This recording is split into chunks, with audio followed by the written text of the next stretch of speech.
There are rumors Fortnite is about to leak the entire new Star Wars season. There's also some leaks that already have me very concerned. I want to talk about why Fortnite's bringing back the original FNCS pickaxe and how you guys are going to be able to get it as well. We also have the Solo Cash Cup finals, Muzz winning yet again, beating out Peterbot, but it was an extremely close and exciting finish. We also have FNCS groups to talk about. Group 2 is the most stacked group in the history of Fortnite, and I want to talk about where everyone's dropping and who I think is going to qualify.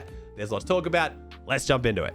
Now, let's kick off with Fortnite's big announcement today. I'll probably have more details on this tomorrow, but I know a lot of you guys don't have any idea it's happening, and I want to make sure you guys don't miss it. So Fortnite has tweeted out they're making a special announcement today. They tweeted out tomorrow, which was yesterday, will be here soon enough, and something out of this galaxy arrives with it. Tune into the Star Wars Celebration YouTube live stream on April 19th, evening ET. You won't want to miss this. Now, I'm not a huge fan of this new trend of announcing announcements, but if we're going to announce the announcement, we've at least got to give a time for the announcement we're announcing. Like, am I crazy? I mean, I'm guessing they have a reason for it. Fortnite's probably got some kind of like event that's going to tie in with this. They don't know exactly when it's going to start, but keep your eye out for a YouTube live stream at evening ET. If you guys miss it, I'll make a video breaking down exactly what happens in it, but it looks like it's going to be some kind of new season trailer or something about the new season. We already know next season's a 30-day mini season. It was already leaked that it was about Star Wars. This basically completely confirms it, but hopefully we get some other information. We could even get a season trailer or something crazy.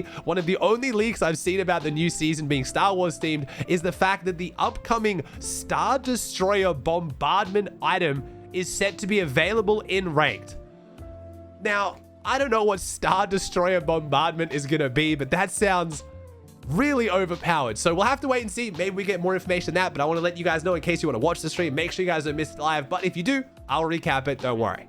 Before I talk about groups today and my predictions, especially now that the NA groups have changed, I do want to talk about the Solo Cash Cup finals really quickly because we had an insane tournament. On NA, we had Muzz winning yet again. This is now won 2 out of 3. He's come first, second, and first in the last 3 Solo Cash Cups. He won it on 428 points. He played 7 matches and won 2 of them. He had an average elims of 5.14 and an average placement of 11.29. Just insane performance from Muzz. He's on an absolute tear right now. He did just beat out his ex-trio mate, but trio replacement that he replaced, Curly. If you guys missed all that drama, Muzz was playing with Ryze and Curly, obviously. Then Muzz got dropped for Curly. Then Curly got dropped again for Muzz. So I don't think there's any bad blood or beef between these two players, by the way. It's just insane. They are both this good. 386 points from Curly is amazing. Again, 7 matches, 2 wins. Then we had Peterbot in third. So Pete went from winning last week to now getting third. Still an insane performance, 376 points. Pete most likely would have won if he didn't run out of games. Now, obviously, that's kind of a big deal. Running out of games, you messed up. He died a lot of his games early. So we had a 76, 93rd, 63rd, 80th. But in typical Pete fashion, when he makes the end games, 10 elim win, 12 elim win, 11 elim win. So towards the end of the tournament, when Pete started playing safe, when he started dropping towards the south of Whiffy Wharfs, that's like his safe drop. Once he started going there, didn't go through his games as quickly, but up until that, he was speed running his games, so he didn't even queue for the last half an hour of the tournament. He was out of games with 30 minutes left and still came top 3. So good performance from Pete, not bad by any means, but a couple of those off-spawn deaths, if he managed to get even halfway through the game, could have been the difference for the win. I do want to point out Muzz's solo placement because I know everyone knows Muzz is a good solo player, only player in the world to win over 50 solo victory finals games, but his solo placement since the new format got added is insane. He has 3 first place, 3 second places, a 3rd, 4th, 7th, 8th, 6th, 7th, and 7th. That is absurd placements. In 15 Solo Cash Cup finals, he's earned in 1, 2, 3, 4, 5, 6, 7, 8, 9, 10, 11, 12, 13.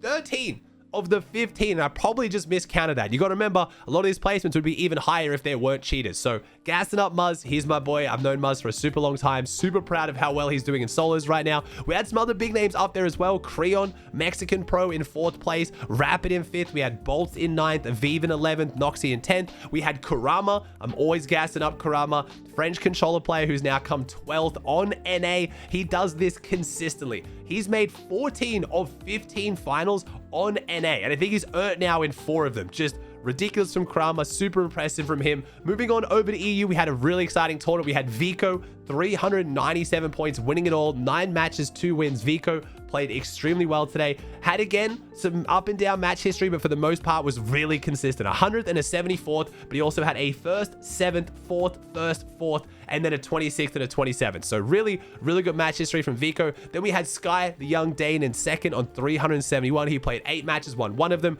We had Peshka rolling out the top third. Peshka, pretty unknown pro player. I've seen him around for a while now. A lot of people saying he might be a cheater. Unless someone's on Peshka's account, I think he's 100% legit. Really, really good player. We had Cheaton, DeBull, Teeny, Damus, Chat, Malabuka, Burke. Not a single cheater inside the top 10 on EU. Was really lovely to see. We also had Kurama getting 13th, so we got 12th on A, 13th on EU, showing, maybe EU's a little bit harder. We'll see maybe. Marius in 16th. We had Marco. A lot of really big names doing really well in the Solo Cash Cup in the middle of FNCS is great to see.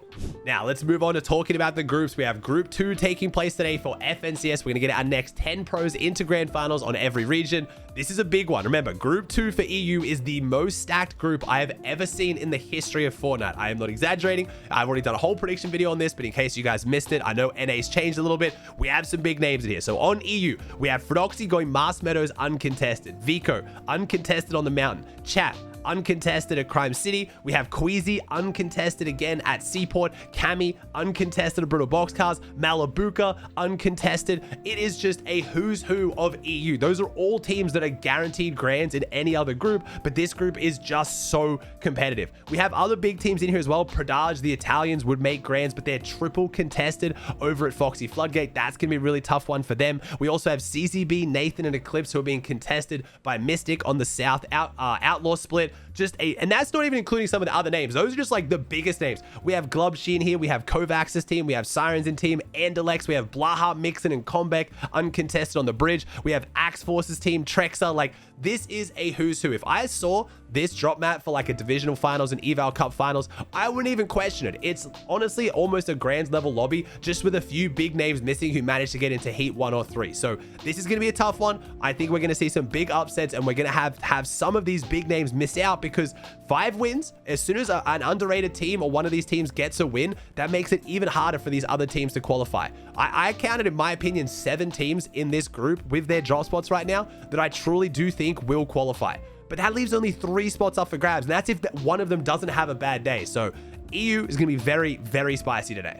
Since the NA groups list changed after I made my predictions video, I do want to give my new predictions now for Group 2. I'll go through my 5 teams that I think are going to guaranteed qualify, and then I'll talk about how the group is looking in general. I've got 5 teams on my list. They're all uncontested. We have Clix, Yomzo, and Higgs at Lone Wolf, Muzz, Yapko, and Rise at Shafts, Rapid Booger Threats at Seaport, Virgo, Noxy, Mason at Kappa, and then Bucky, Okas, Cam at the Fields. I think those are the 5 standout trios in this group right now. There is some big spawn fights, but not really involving a lot of the big teams. So we have a triple contested Crime City between Xander, Vorteca, and Jari's team. Depending on how Blake, Snedo, and Sales handle that, if they play it really well, I think Blake's team could capitalize and definitely secure their spot in grands out of this. We also have triple contested Outlaw, Senji versus Enough and Anon's teams. This is looking fantastic for teams like Muzz, who can just third party all of this, freeze. Even Clix could get a piece of this. Clix can just W key south or north, because he's got 2 teams contesting both the spots above him. So we have the RV split contested by Ilution and Jake's teams just to his north, and then Nut versus Blue over at Flooded Frogs.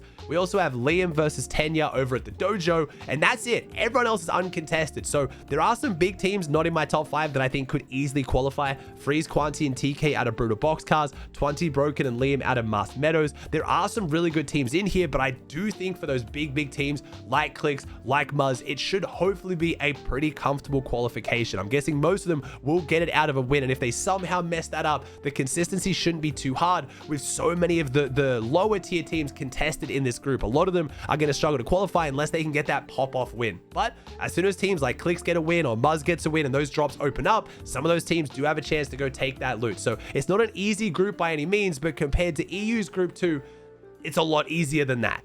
Now, something I never thought I would ever say I have an Axe of Champions. I've been given the FNCS 1.0 Axe of Champions, the original gold one. Now, a lot of people are confused as to what's going on here. So, Fortnite has given it to all of the people attending the Pro-Am, as well as FNCS winners who earned it in the past, which is really cool. I kind of would rather it just go back to the FNCS winners, but the reason for this is because Fortnite has announced that if you attend the Pro-Am in person, you're going to get a physical card that you can then get a code to redeem online to get the FNCS pickaxe on your account. Now, you're probably freaking out, Aussie, I live half around the world. I can't go to the Pro-Am in LA. I can't go. That sucks. I'm guessing it's going to be on for sale later because they said in the announcement, you'll be able to get the FNCS pickaxe early, which insinuates there's going to be another way to get it. I'm guessing they'll probably do like an FNCS pickaxe tournament, and then they'll probably put it in the item shop. So a lot of people are excited. They want the pickaxe. I was using it today. It feels cool. Don't get me wrong, but a lot of people arguing that Fortnite pros should have something to show for winning the biggest tournament of the season, some kind of cosmetics that's truly theirs, and you can't just buy it. So I think it's cool they're bringing it back so other people get a chance at it, but I really do wish people who won FNCS had something that people get their hands on, but I got given it. Shout out Fortnite. If you guys do want to attend the Pro-Am, if you want to get the pickaxe early, I've got a link in the description down below that if you use, you actually get 10% off your Pro-Am tickets. I'll be doing a meet and greet. All the people playing will. It'll be a fun time. Make sure you guys swing by. Speaking of the Pro-Am, Fortnite is really sparing no expense. They've now added 2 more reload evaluation cups to make sure they can test the reload game mode. Not only that, they've now made it only eligible to Div 1 players and Pro-Am players. So those of us who are playing who aren't Div 1, they've given us the ability to queue in these tournaments so we can get practice. Now, one team that I don't think is going to be queuing up the tournament, I'm sure you've heard about it. If you followed Courage GD socials at all, you know what's going on. My man is getting completely aired by Cold. Courage actually added me on Twitter asking me to help him to try to get a hold of Cold. I reached out and was like, yo, man, is it for trolls? Is it for impressions? Is it for memes? Or are you actually upset? And Courage's like, look, you know, man, I'm having some fun with it. I kind of wish he would at least respond to me and acknowledge that I'm playing with him, but I'm mostly just doing it for memes. And I wanted to make it clear to Courage, a lot of people have as well, that I don't think Cold is doing it because he hates Courage and it's a personal thing against Courage. It's just what Cold does. Cold will often ignore the DMs of his literal trio FNCS teammates. He played the solo cash cup today, was top 2 at one point and just stopped playing because I think he just didn't care enough to keep queuing up. It's just what Cold does, but he still keeps winning. So it is what it is, but there is practice up there. Unfortunately, because I'm in OCE still, Peterbot's in NA. I'm not going to be trying to run it up with Peterbot. It's just going to be too much of a nightmare. Pete's probably going to lock in and play it with Poyo and just keep earning free money. I am going to be getting to LA like a week out from the Pro-Am. So if there's any more of these tournaments, I'll try to run them. If not, I'm going to be putting on some customs with pros to get some practice in before Pro-Am because, man, it is getting sweaty. We've got Kanata and Ron running up like late night box fight tokens and running reload off stream together, practicing. Clicks and Lacey are already on their practice arc as well. People are really taking the Pro-Am seriously. I've watched Cooper and Zemi running up duo reloads just for like 6 hours at a time. It's going to be a fun event. There's some really good teams who are already putting in the prep. So we'll see how that one goes. If you guys want to play in the reload eval cups, again, you do have to be Div 1, which has a lot of people upset, but Fortnite has done a great job with these eval cups of making reload a better tournament game mode. I was the #1 reload competitive hater. Kids are going to say now that I'm in the Pro-Am, oh, he's just saying he likes it. If you play reload on the new tournament mode, I guarantee you're going to enjoy it so much more for tournaments. The zones are so much better. We have actual proper rotating zones on everything goes to heal off. They've really done a great job of improving it. So as unfortunate it is that people can't play these tournaments unless they're Div 1, I do get how frustrating that is. Even though I've been added to it now, I probably won't be able to play it anyway because it's just too late for me, but it does suck a little bit. But Fortnite is doing a great job with these tournaments, making sure that reload is an actual competitive game mode, which makes me think we're going to get some reload tournaments next season. I'm not 100% sure, but Fortnite really wants to make reload tournaments happen. They tried a bunch in the past, nothing worked. Now they've actually fixed up the zones and it's functioning well as a competitive game mode, and they've got the Pro-Am. I really do think we're going to get some reload tournaments next season for everyone as cash cups.